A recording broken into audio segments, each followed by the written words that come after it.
Okay, I know you guys are probably sick of listening to me gripe about everything to do with the Stanford rape/sexual assault case, but this is kind of big, and this came out on July 1st. The sentencing judge, Judge Aaron Persky, released a statement on why he defends his sentencing of Brock Turner. Now, before I go and read you his statement, I want you to take some things into account. He has actually been a prosecutor of sex crimes. So, I'll let you know that he believes that the prosecution of sexually violent predators and dangerous sex offenders, they should be in the custody of mental hospitals. He also was an executive committee member of a support network for battered women. He also told people when he was up on the ballot in 2002, he told the League of Women Voters that his top priorities, if elected, would be honesty and integrity, equal justice for all, and an effective use of technology in the courtroom. I'd like you to also keep in mind, when I read his statement, that Judge Aaron Persky was a captain of the lacrosse team at Stanford. He was an elite athlete. So, to the statement. On July 1st, Refinery29 put out an article where Judge Aaron Persky defended his light sentence of Brock Turner. So, he said California law requires every judge to consider rehabilitation and probation for first-time offenders. He says, as a judge, my role is to consider both sides. It's not always popular, but it's the law, and I took an oath to follow it without regard to public opinion or my opinions as a former prosecutor. Okay, let's break that down.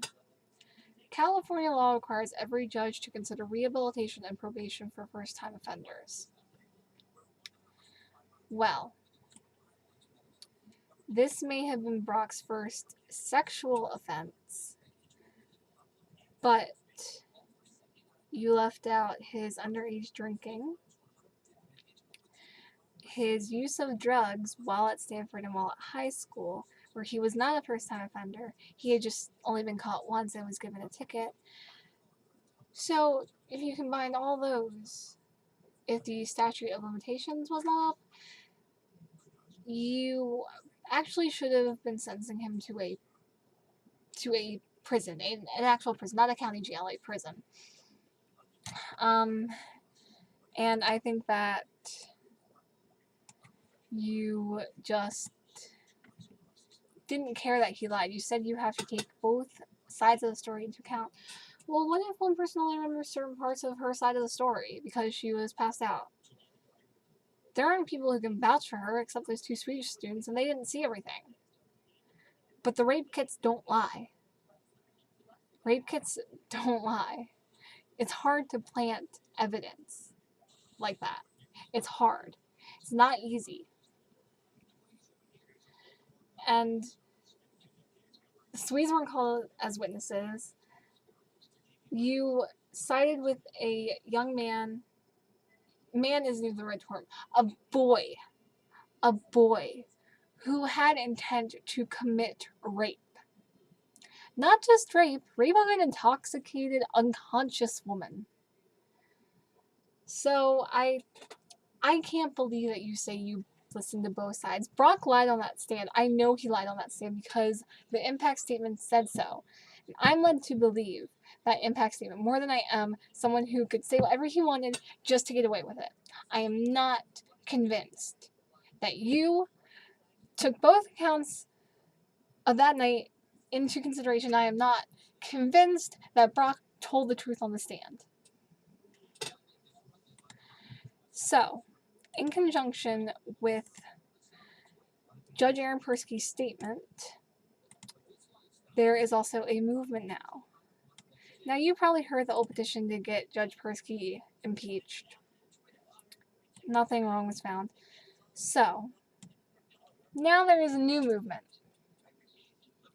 It is a group led by a Stanford University law professor named Michelle Dauber, who officially filed paperwork on Monday with the Register as the first step in removing Persky from his position as a Superior Court judge.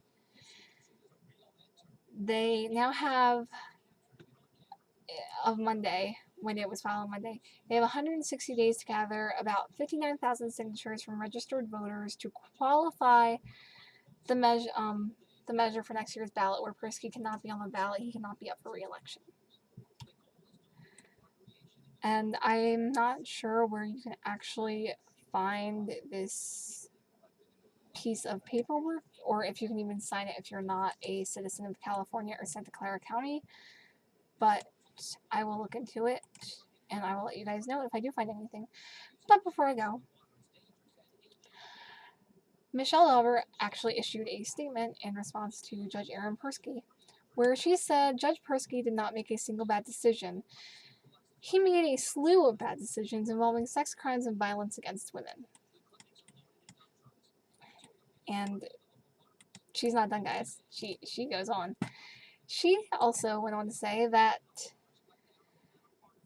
other judges defending Persky are short-sighted, and she said, the single biggest threat to judicial independence is a biased judge like Judge Persky because his bias diminishes public confidence in the justice system. Now, she's right. She didn't mince words, but she was very clear about it. And she's right, because a year ago there was a sexual assault case where a 32-year-old El Salvador immigrant sexually assaulted his female roommate while she was asleep, bearing striking resemblance, including some of the charges brought against him were very similar to the Brock Turner case, and Judge Persky sentenced him to 3 years in jail. So, you guys tell me. Does that sound biased? Maybe I'm still mad, but that sounds like bias to me. But I don't know. That's just me. I'm just saying that I think Aaron Persky's defense of his statement is bullshit. I think he is still saying something to cover his own ass. So I will look for that paperwork and tell you guys the legal ins and outs of it. So if you want Judge Persky to be off the 2018 ballot, we can do that. But for now, leave your thoughts. Tell me whether you think Persky deserves to be on the ballot next year, or if you think that he is being genuine and is not just trying to cover his own ass.